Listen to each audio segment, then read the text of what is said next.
తస్మాత్ యత్ కృతమస్మాభిః మన్యమానైః శమం ప్రతి అనుమన్యస్వ తత్సర్వం మా చ శోకే మనః కృతాః మా చ శోకే మనః కృతాః.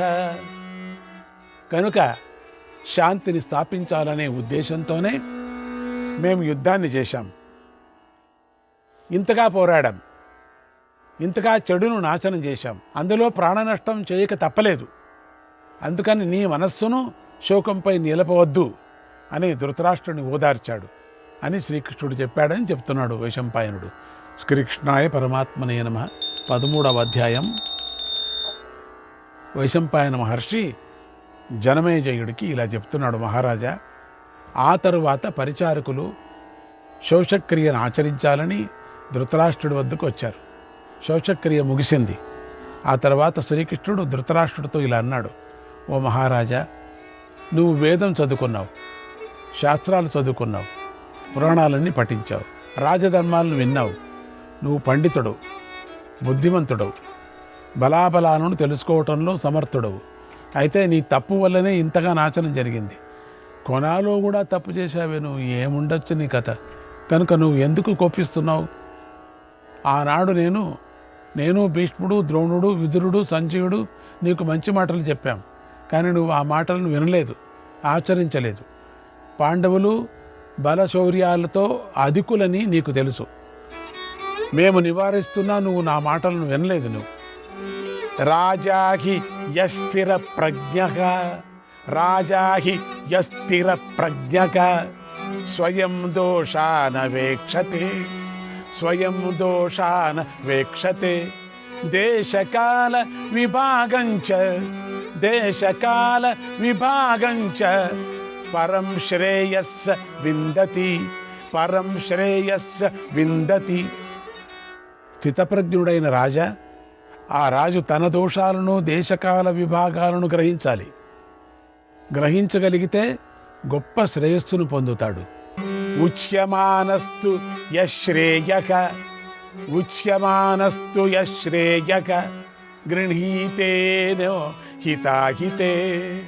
ఆపదః సమనుప్రాప్య, ఆపదః సమనుప్రాప్య సచోచత్య నయే స్థితః, సచోచత్య నయే స్థితః. చెబుతున్నా కూడా మేలును, హితాహితాన్ని స్వీకరించలేని వాడు అన్యాయ మార్గంలో నిలబడి ఆపదలను పొంది శోకిస్తాడు. ఓ రాజా, నిన్ను నువ్వు ఒక్కసారి పరిశీలించుకో. మంచి చేశానా, చెడు చేశానా, ఎలా నడుచుకున్నాను, ఎలా మాట్లాడాను, ఎలా వ్యవహరించాను, ఎలా ఉన్నాను అని ఒక్కసారి పరిశీలించుకో, తర్కించుకో. నీ గురించి నేను చెబుతాను విను. నువ్వెప్పుడూ అన్యాయంగానే ప్రవర్తించావు. దుర్యోధనుడికి లోబడి నిన్ను నువ్వు అదుపు చేసుకోలేకపోయావు. ఆత్మాపరాధాదాపన్నక తత్ కిం భీమం జిఘాంససి, తత్ కిం భీమం జిఘాంససి. తస్మాత్ సంయచ్చ కోపం త్వం, తస్మాత్ సంయచ్చ కోపం త్వం స్వమనుస్మర దుష్కృతం, స్వమనుస్మర దుష్కృతం. ఇదంతా నువ్వే చేశావు. నీ తప్పు వల్లే నువ్వు ఆపదలు పొంది భీముణ్ణి ఎందుకు చంపాలని అనుకున్నావు? కొనాలు ఏమిటి పని చేశావు? మళ్ళీ మొదలు పెట్టుకున్నట్టుగా మళ్ళీ ప్రారంభం చేశావే. ఇప్పుడెందుకయ్యా భీముణ్ణి చంపాలనుకున్నావు? అందుకు కోపాన్ని విడిచిపెట్టు. ఒకసారి నువ్వు చేసిన చెడు కార్యాలను గుర్తు చేసుకో. ఏమని ఒక్కటి కూడా చెడు కార్యం చేయక ఇదొక్కటే చెడు కార్యం చేసావనుకున్నావా? ఏంటయ్యా కొనా వరకు చచ్చేంత వరకు చేయాలనా నీకు? అమ్మ బాబాయ్, నిన్ను దగ్గర పెట్టుకోవటమే కష్టం. ఎప్పుడేం చేస్తావో తెలియదు. భలే బుద్ధిమంతుడు నువ్వు. క్షుద్రుడైన దుర్యోధనుడు పగ ప్రతీకారాలతో పాంచాలని సభలోకి తప్పించాడు కదా. అందుకు ప్రతీకారాన్ని తీర్చుకోవాలని భీముడు అతన్ని చంపాడు, అంతే కదా. ఏం చేశాడు? అట్లా చేయొచ్చా ఆడదాన్ని? అందుకని చంపాడు. కనుక నువ్వు దురాత్ముడైన నీ కొడుకు చేసిన అత్యాచారాలను ఒక్కసారి పరిశీలించు. ఏ తప్పు చేయని పాండవులను నువ్వు ధర్మాన్ని పాటించకుండా విడిచిపెట్టేశావు అన్నాడు. అలా పూర్తిగా శ్రీకృష్ణుడి నిజాలను చెప్పగా ధృతరాష్ట్రుడు విని ఇలా అన్నాడు, ఏవమే తన్మకాభాగో ఏవమే తన్మకాభాగో యథావదసి మాధవ పుత్రస్నేహస్తు బలవాన్ ధైర్యాన్ మాం సమచాలయత్ ఓ మాధవ, నువ్వు చెప్పింది సత్యం. బలమైన పుత్ర స్నేహం నన్ను ధైర్యం నుండి మళ్లించింది. కృష్ణ, అదృష్టం కొద్దీ నువ్వు భీముణ్ణి రక్షించావు. అందువల్ల అతడు నా బాహువుల మధ్యలోకి రాలేదు, లేకపోతే అతడు మరణించేవాడు. కనుక ఓ మాధవ, నేనిప్పుడు నీ మాటలు విని ప్రశాంతంగా ఉన్నాను. నా కోపం పోయింది, చింత తొలగింది. నేనిప్పుడు పాండవ మధ్యముడిని చూడాలని అనుకుంటున్నాను. పుత్రులందరూ చనిపోయారు. ఇక సంతోషము మేలు కోరుకోవడం అనేదంతా పాండవుల మీదనే ఉంది అన్నాడు. తర్వాత ధృతరాష్ట్రుడు భీముణ్ణి, అర్జున్ని, నకుల సహదేవులను కౌగిలించుకున్నాడు నిదానంగా. కానీ ఒక పుల్ల పెట్టాడు మధ్యలో, ఒక దర్భపూస పెట్టి కౌగిలించుకో. కృష్ణుడు పని చేశాడు, ఒక దర్భపూస పెట్టాడు అక్కడ. దేనికి కూడా మంచిదని, ఎందుకంటే వాడి మనస్సు మహా దుష్టభయంకరమైంది. అందుకని ఒక దర్భపుల్ల పెట్టాడు. ఈ కృష్ణుడు ఎంత అవస్థపడ్డాడు ఈ దుష్టుడి కోసం. ఇక్కడి నుంచే పుట్టిందంతా. అందరినీ ఒకపారు చూడాలనుకున్నాడు. అందరికీ భయమే దగ్గరికి రావటానికి. కృష్ణుడు దగ్గర పెట్టుకొని అందరూ వచ్చారు. కృష్ణుడిని కౌగిలించుకోవచ్చా అని.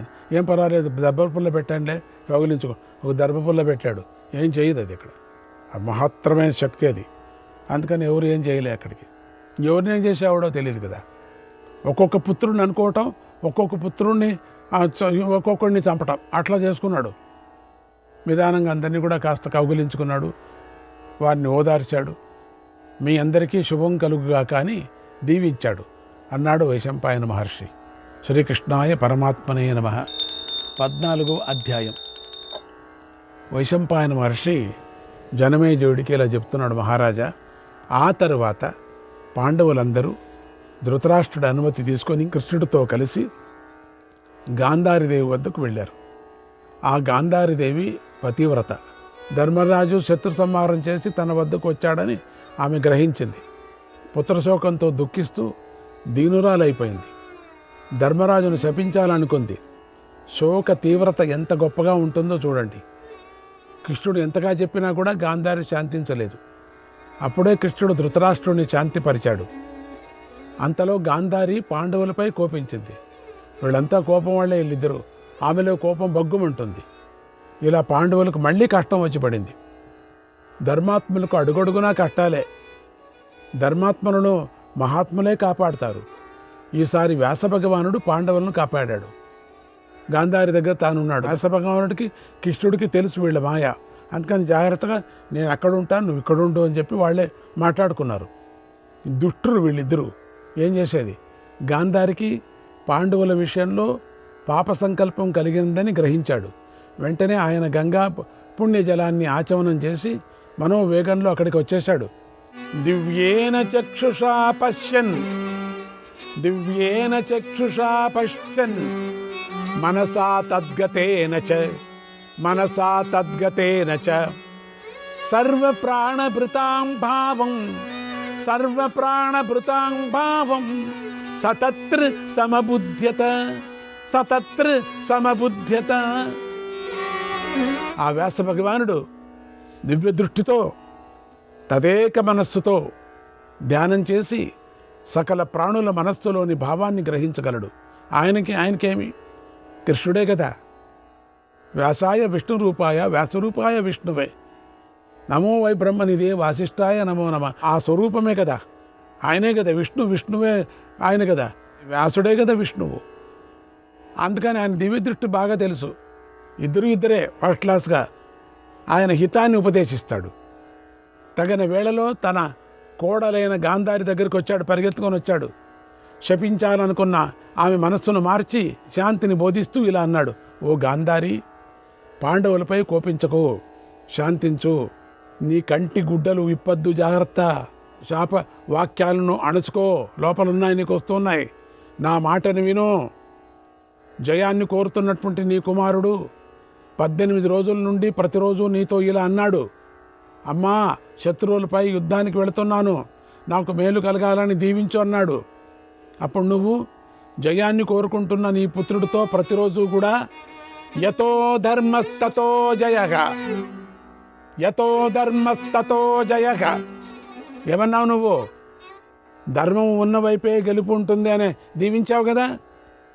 యోచన చేయి, ఇప్పుడు ధర్మం ఎటు ఉంది కనుక. ఓ గాంధారి, నువ్వు చెప్పిందే. గతంలో నువ్వు మాట్లాడే సమయంలో ఎప్పుడూ కూడా అసత్యం మాట్లాడినట్లుగా నాకు గుర్తులేదు. నువ్వు ఎల్లప్పుడూ ప్రాణుల మేలను కోరుకుంటూ ఉండేదానివి. మరి ఇప్పుడు ఎలా ప్రవర్తిస్తున్నావేమిటి? ఎందుకు ఇట్లా అనుకుంటున్నావు? నువ్వు పాండవులను శపించాలనే ఆ చెడు ఆలోచన ఎందుకు చేస్తున్నావు? దాన్ని విడిచిపెట్టు. విగ్రహే తుములే రాజ్ఞాం, విగ్రహే తుములే రాజ్ఞాం గత్వా పారమ సంశయం జితం పాండు సుతైర్యుద్ధే, జితం పాండు సుతైర్యుద్ధే నూనం ధర్మ స్తతోధికః, నూనం ధర్మ స్తతోధికః. రాజుల యొక్క భీకరమైన సంగ్రామంలో పాండవులు హద్దులను మించిపోయి యుద్ధంలో గెలిచారా? సందేహం లేదు. వారి వైపే ధర్మం ఎక్కువగా ఉంది తల్లి. అది వ్యాసుల వారి మాట కనుక పాండవుల యుద్ధం ధర్మయుద్ధమే. వ్యాసుల వారి మాట అంటే మాట అంతే, ఇక అది ధర్మయుద్ధమే, ఇంక తిరుగు లేదిక. పూర్వం నువ్వు సహనశీలివై ఉన్నావు, మరి ఇప్పుడెందుకు సహించలేకపోతున్నావు? ధర్మాన్ని విడిచి అధర్మాన్ని ఎందుకు పట్టుకుంటున్నావు? ఓ ధర్మజ్ఞ, అధర్మాన్ని విడిచిపెట్టు. యతో ధర్మస్తతో జయః, ధర్మం వైపే గెలుపు ఉంటుంది. ఓ గాంధారి, స్వధర్మాన్ని గుర్తు చేసుకో. అలాగే నువ్వు పలికిన మాటను తలుసుకో. కోపాన్ని నియంత్రించుకో. ఇంకెప్పుడు కూడా ఇలా చెడుగా ఆలోచించుకో అన్నాడు. అప్పుడు గాంధారి ఇలా అంది, ఓ భగవన్, పాండవులపై నాకు కోపం లేదు. వారు శాంతించాలని నేను కోరుకోవటమూ లేదు, నశించాలని కూడా నేను కోరుకోవటం లేదు. కోపం లేదు, నశించాలని లేదు. కానీ పుత్రశోకమే నా మనస్సును బాగా కలతబెడుతోంది. దుర్యోధనుడు, శకుని, కర్ణ, దుశ్శాసనులు చేసిన అపరాధం వలన ఈ కౌరవ వినాశనం జరిగింది. ఇది నిజం. నాపరాధ్యతి బీభత్సుః, నాపరాధ్యతి బీభత్సుః నచ పార్థో వృకోదరగ, నచ పార్థో వృకోదరగ నకుల సహదేవచ్చ నైవ జాతు యుధిష్ఠిరక, నైవ జాతు యుధిష్ఠిరక. అర్జునుడు, భీముడు, నకుల సహదేవులు, ధర్మరాజు ఎప్పుడూ తప్పు చేయలేదు. కౌరవులు పోరాడుతూ పరస్పరం సహకరించుకుంటూ పోరాడారు. అనుచరులతో కలిసి చనిపోయారు. కనుక నాకు అనిష్టాన్ని కలిగించే అంశం ఏదీ లేదు. అన్నీ బాగానే ఉన్నాయి. కానీ భీముడు దుర్యోధనుణ్ణి గదాయుద్ధానికి పిలిచాడు. కృష్ణుడు చూస్తూ ఉండగానే అధర్మం చేశాడు. ఆ అధర్మ కృత్యమే నాకు నచ్చలేదు. అదే నేను సహించలేకపోతున్నాను. రణభూమిలో దుర్యోధనుడు అనేక విధాలుగా సంచరిస్తున్నాడు. నా పుత్రుడు అభ్యాసం వల్ల తనకన్నా అధికుడై ఉన్నాడని గ్రహించి భీముడు గదతో బొడ్డు కింద కొట్టాడు. అదే నాకు కోపాన్ని తెప్పించింది. నీ కొడుకు మాటిమాటికి ఎగురుతున్నాడు తెలుసా? ఎగురుతున్నప్పుడు సరిగా ముఖానికి కొట్టాలనుకున్నాడు. ఏమైంది? ఎగిరినప్పుడు ఎక్కడి తొడలెక్కడ ఉంటాయి, ముఖానికి కొట్టాలి, తొడలు కొట్టాడు. తప్పేముంది దాంట్లో? ఎందుకు ఎగరమన్నాడా? ఎందుకు ఎగరమన్నాడు? ఏ ధర్మం చెప్పింది అక్కడ ఎగరమనటానికి? అదిగాక ఫీల్డ్లో లేడప్పుడు. అది అధర్మం ఎట్లవుతుంది? ఫీల్డ్లో ఉన్నప్పుడు కొట్టింటే అధర్మం అయ్యేది. ఫీల్డ్లో లేడు, గెర దాటి అవతలు ఉన్నా లేడు. గెర దాటి అవతలు పోయినప్పటికి కూడా అధర్మం కాదు. ఎట్లా అవుతుంది అది? అందుకని ఫీల్డ్లో ఉన్నప్పుడు మాత్రమే ఇది. ధర్మాత్ములు, మహాత్ములైన వారు ఎలాగైనా ప్రాణాలను కాపాడుకోవాలని ధర్మాన్ని విడిచిపెడతారా అని అడుగుతున్నది ఇక్కడ. ఈ భీముడు ధర్మాత్ముడే కదా, తన ప్రాణాలు కాపాడుకోవాలని ధర్మాన్ని ఎందుకు విడిచిపెట్టాడు? అవును, విడిచిపెట్టాల్సిందే. ప్రాణం రక్షించుకోవడానికి వచ్చాడు, అబద్ధం చెప్పాల్సిందే. మీ వాళ్ళు చెప్పలా ఎన్నోసారి? అంది గాంధారి. శ్రీకృష్ణాయ పరమాత్మనే నమః. 15వ అధ్యాయం. వైశంపాయన మహర్షి జనమేజయుడికి ఇలా చెప్తున్నాడు. మహారాజా, గాంధారి పుత్రశోకంతో కోపంగా ఉన్న మాటలు విని భీముడు బెదిరిపోయాడు. ఎందుకంటే ఇంతవరకు ధృతరాష్ట్ర సంగతి బాగా భయపడ్డాడు. కొంచెం భీముడు భయపడటం అంటే ఏమిటి? ఎందుకంటే ఆ ఉక్కు విగ్రహమే పోయిందంటే, ఎందుకు ఆ ఉక్కు విగ్రహం అట్లా చేయించుకున్నారంటే, దుర్యోధనుడు యొక్క ప్రసంగం ఏమిటంటే, ప్రతినిత్యము దుర్యోధనుడు ఆ భీముడిని చూసి ఆ ఉక్కు విగ్రహానికి చేత్తో కొట్టి కొట్టి కొట్టి అభ్యాసం చేసుకునేవాడట. ఏదో సంతోషం ముచ్చటపడేవాడు.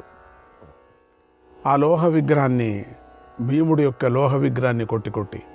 అందుకని ఆ విగ్రహాన్ని ఇక్కడ తెచ్చిపెట్టుకున్నాడు కృష్ణుడు. మెల్లగా పక్కకు జరిగి పెట్టుకున్నాడు. లేకపోతే అప్పటికప్పుడే చేయించింది కాదు అది. అది లోహ విగ్రహం అంటే సీస విగ్రహం. అది సీసలోహం. అది సీసలోహం అంటే ఇంక అది కష్టం కదా. దాన్ని గదతో కొట్టినా కూడా అది చెదిరిపోదు. అటువంటి విగ్రహాన్ని ఈ దుష్టుడు దుర్యోధనుడు చేసి పెట్టుకొని భీముడిని దిన్నము కొట్టడం, కొట్టి వాళ్ళ నాన్నకి చెప్పడం, ఇన్ని ఏట్లు కొట్టాను ఈరోజు, ఇన్ని ఏట్లు కొట్టాను. ఆయన ఏదో సంతోషపడ్డాం. ఇది కృష్ణుడికి తెలుసు, ఈ వ్యవహారం ఆయనకు తెలుసు. అందుకని దాన్ని తెచ్చిపెట్టుకున్నాడు అక్కడ. చాలామందికి అనిపిస్తుంది, ఎక్కడి నుంచి వస్తుంది అంత తొందరగా ఎట్లా చేశారని. ఎప్పుడో ఆ దుర్యోధనుడు చేసిందే అది, ఇప్పుడు పనికొచ్చింది అది. భీముడు కూడా బెదిరిపోయాడు. ఏమిటి, మళ్ళీ గాంధారి సంగతి వచ్చిందే? ఇంతవరకు ఆయన సంగతి అయిపోయింది కదా, ధృతరాష్ట్ర సంగతి. ఇప్పుడు ఈవిడ వేరే ఉందే, కృష్ణుడే రక్షించాల. అటు ఇటు తిరిగి భీముడి మీదకి వచ్చింది. పాపం భీముడు ప్రతిజ్ఞ ప్రకారంగా దుర్యోధనుడిని పడగొట్టినా ఎవరు కూడా దాన్ని ప్రతిజ్ఞ అనుకోవటం లేదు. మొదటి నుంచి చెప్తూనే ఉన్నాడు భీముడు, ధృతరాష్ట్రుడు పుత్రులు అందరిని నేనే చంపుతాను. అట్లే చంపాడు. 100 మంది పుత్రులను తానే చంపాడు. కొనావాణ్ణి కూడా తానే చంపాడు. ఇది ప్రతిజ్ఞ. అది ఎందుకంటే ఆ రోజు చేసినటువంటి అవమానం ద్రౌపదికి, ఆ రోజు భీముడిని నిందించినటువంటి అవమానం, ఆ రోజు భీముడికి విషం పెట్టినటువంటి సందర్భం, ఆ రోజు లక్క ఇంటికి నిప్పు పెట్టినటువంటిది, ఆ రోజు చేతులు కాళ్ళు కట్టి యమునా నదిలో పడేసినటువంటిది, అది జూదంలో ఆ రోజు హాస్యం చేసి ఆ అడవికి పంపించినటువంటి, ఇవన్నీ ఉన్నాయి కదా భీముడికి లేదా? అందుకని ప్రతిజ్ఞ చేశాడు. ఎందుకంటే ఎప్పుడు తొడలు కొట్టేవాడట దుర్యోధనుడు భీముడికి. అందుకని ఎందుకయ్యా అందరి ముందే తొడలు కొడుతున్నావు నువ్వు? ధౌమ్యుడి ముందు కూడా తొడలు కొట్టావు, ఎంత గురువుగారి ముందర కూడా. అందుకని నీ తొడలు విరగొడతాన్నాడు. తప్పేముంది దాంట్లో? ప్రతిజ్ఞ ప్రకారంగా చేశాడంతే. ఆనాడు నిండు సభలో తొడ మీద కూర్చోమని దుర్యోధనుడు ద్రౌపదికి సైన్ కూడా చేశాడు. అదొకటి తప్పు. తొడ మీద కూర్చోమన్నాడట. అందుకని నీ తొడ పగలగొడతాన్నాడు. దాన్ని ఎవరూ పట్టించుకోవటం లేదే, దాన్ని గుర్తు చేసుకోవటం లేదే. పరాయివాడు సైగ చేసి భార్యని పిలిచి తొడ మీద కూర్చోమని పిలుస్తుంటే బాగుంటుందా? పండ్లు రాలగొట్టాలి కదా. ఇదెక్కడ న్యాయం? ఇదెక్కడ ధర్మం? అది ధర్మమా? అట్లా చేస్తే ఇప్పుడు వాడిని తొడలు విరగొడితే అది న్యాయం కాదు, ధర్మం కాదు చెప్పటం బాగుందా? అందుకని భీముడు ధర్మమే చేశాడు. ధర్మ ప్రకారంగానే తగిన ప్రతీకారం చేసి పగ చల్లార్చుకున్నాడు. ఇది కదా. అప్పుడు భీముడు భయపడుతూ తల్లి అయినటువంటి గాంధారితో ఇలా అన్నాడు, తల్లి, ఇది అధర్మమో ధర్మమో నాకు తెలియదు. శ్రీకృష్ణాయ పరమాత్మనే నమః.